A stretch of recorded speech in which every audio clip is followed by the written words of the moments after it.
Disappointing performance from south Africa.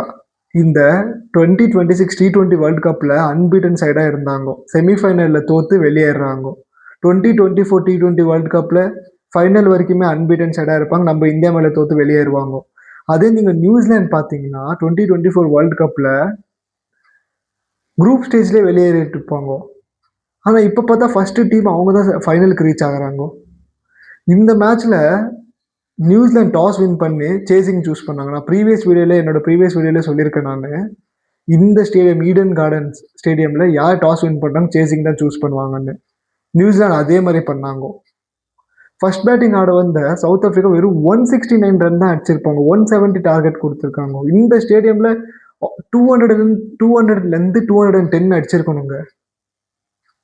Batting pitch இந்த stadium யாருமே சரியா பர்ஃபார்ம் பண்ணல. நியூசிலாந்துலேருந்து பவுலிங் போட வந்த மெக்கோச்சை பவர் பிளேல செகண்ட் ஓவர் போட்டிருப்பார். 2 விக்கெட் எடுப்பார்.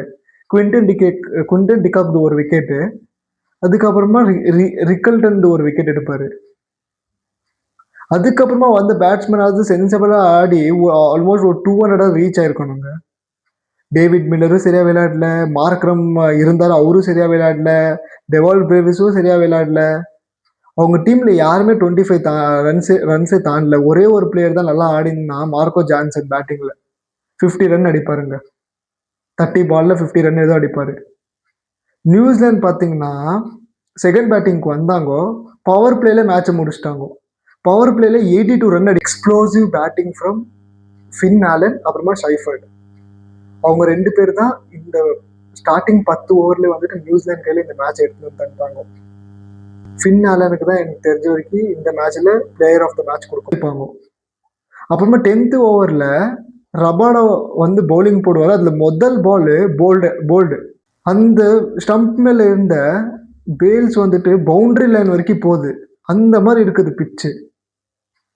பேட்ல பட்டாலே 4 பறக்குது. ஈடன் கார்டன் ஸ்டேடியம் நம்ம எல்லாருக்குமே தெரியும் ஐபிஎல்ல எப்படி இருக்கும்னு. லாஸ்ட் மேட்ச் கூட நம்ம பார்த்தோம், west Indies versus India match. அதுல கூட பேட்டிங் பேரடைஸ் தான். 2 டீமே நல்லா ஆடினாங்க.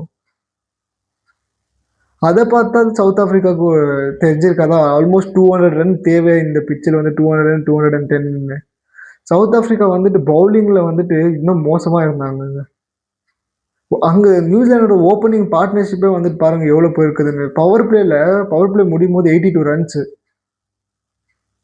இப்போ நியூசிலாந்து தான் வந்துட்டு ஃபைனலுக்கு போயிருக்காங்க.